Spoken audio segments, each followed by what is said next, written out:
Can you explain this, please?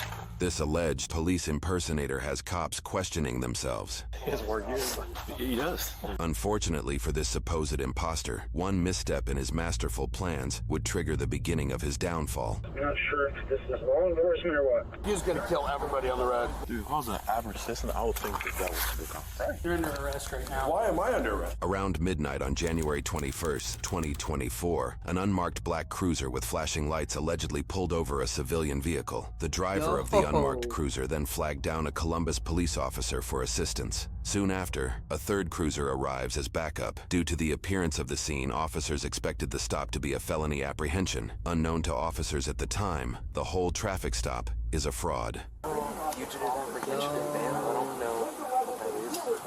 I'm not familiar with it. I don't know, it showed me a patch or something, but he stopped his car. He said they've been driving all over the road, he's gonna kill someone. Yes, from your guys' stuff. He like flagged us down and he came over here to see what's going on. The officers take a moment to look over the legitimacy of the patrol car in question. I don't know if that's real or not. What? Yeah. This is not going to be a felony stop. I'm going to go to Thru with some more information. Federal apprehension? Questioning the legitimacy of the plates, the officer forwards the information to dispatch to get an answer. It's going to be out of Ohio. It's Ocean Frank Adam Paul 39. It might come back as the Ohio Fugitives Task Force. I'm not sure if this is law enforcement or what. That is the case. 120 Marconi Boulevard is the registered address. It is listed as Ohio Fugitive Apprehension Program. In an absolutely unbelievable twist of events, it turns out the vehicle was actually registered to the Columbus Division of Police Headquarters. The information causes the officer to say, It's real. 120 Marconi. Alright. So it's coming back to your guys' HQ. So I don't know. We'll figure out what we got going here. Alright. Well, that's the fugitive task force guy, ain't it? Okay. Yeah, that's what it is. That guy's always all over the place. Bro, what the Task fuck? force and fugitive for anybody, like, good question. I called on them. Yeah, that's No, I waved them down. He was gonna kill everybody on the road. what's going on with him. Dude, he was going 11 on the road, went in front of 3 other people. I'm off duty right now. Right. I'm going home. I got all my gear in the back. I can show my credentials and everything. Yeah, all right.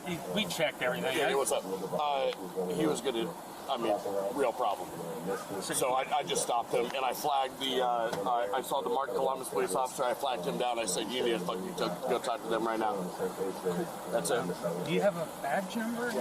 These images, exclusively obtained by our channel's investigative reporting team, reveal what the mysterious agent presented to the officer. We have redacted any personally identifiable information. Notice the seal of the United States embellished on both the badge and ID, hinting at federal authority. The design also heavily resembles an FBI badge. Compare for yourself. Oh, wow. Oh, you're federal. What is it?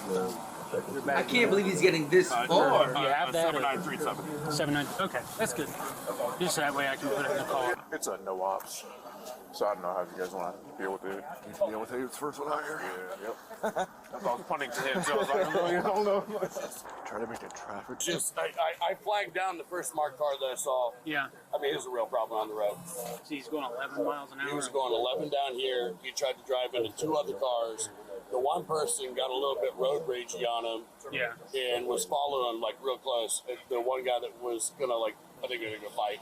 So I just hit the lights on him real quick. He stopped right here in the middle of the intersection.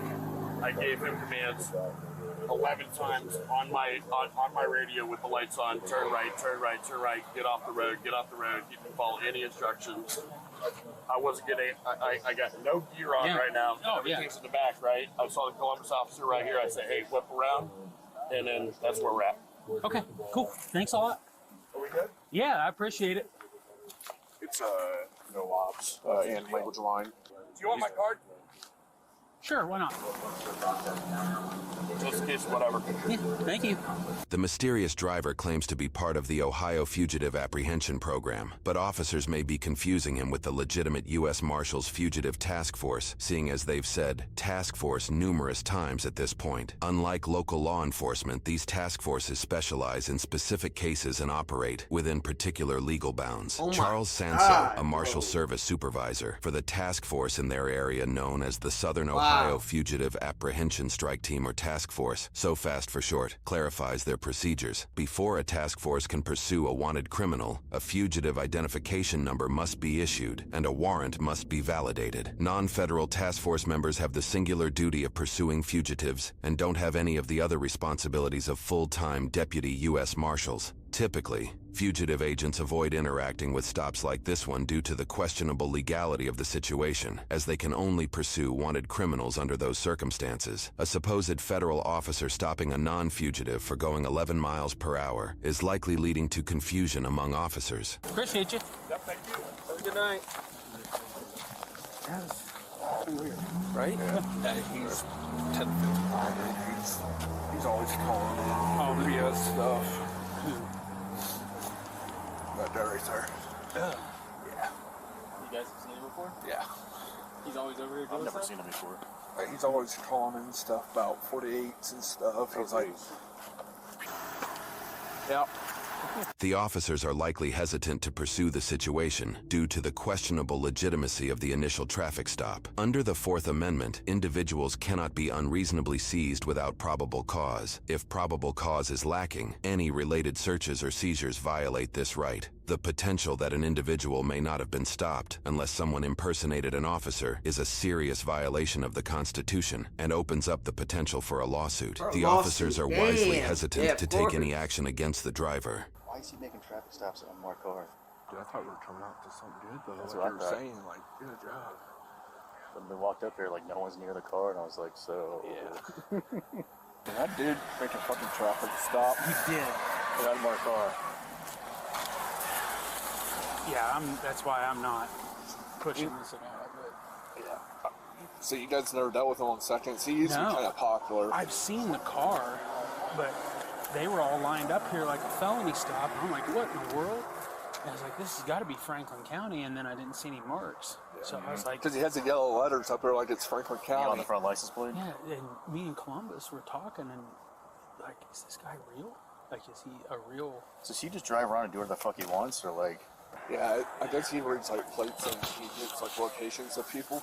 I want to check this guy for warrants, and, All right. and we're going to be done with this. According to his police report, the officer confirms that the individual does not have any warrants. The officer then uses a translation app to let the driver know he needs to call a licensed driver to leave the scene.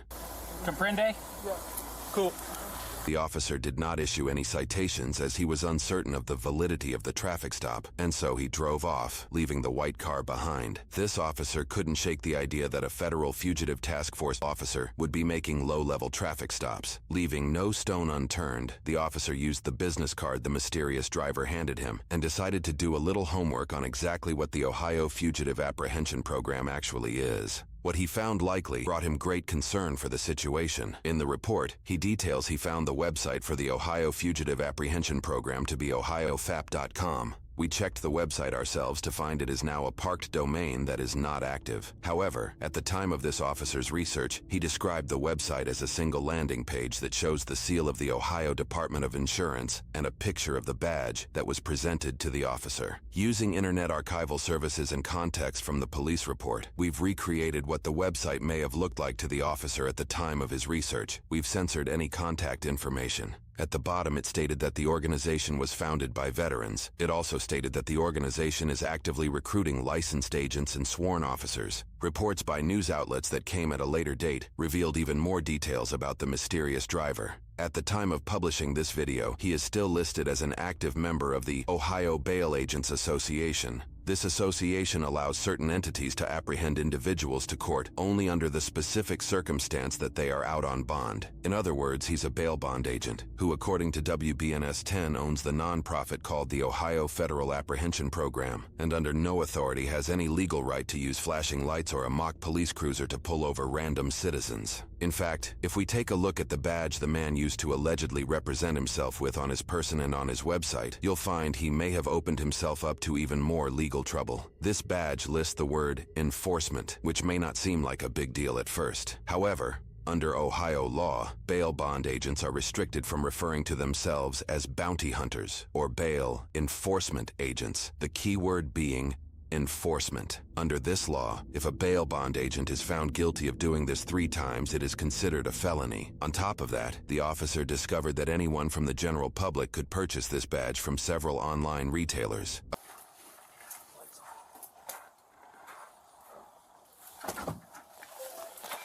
Hey. Hey, what's going on? Hey, you remember me from last night? Yeah, I do. What's going on? So we had a couple more developments about that traffic stop. Can you come out here and talk to me? Yeah. Let me get socks and shoes on. Oh, actually, you're under arrest right now. Why am I under arrest? Try and put your hands behind your back.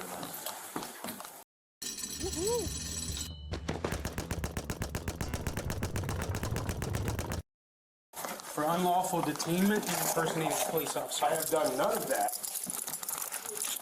You have the right to remain silent. For what? Anything you say can be used against you in a court of law. You understand? I do. Jess, I don't know what's happening right now. What is happening? We'll explain it to you in just a minute, but we're gonna do what we need to do and make sure everybody's safe, okay? Okay. The officers immediately read him his Miranda rights. Although he voices some resistance to the legitimacy of his arrest, he complies to each command the officers give.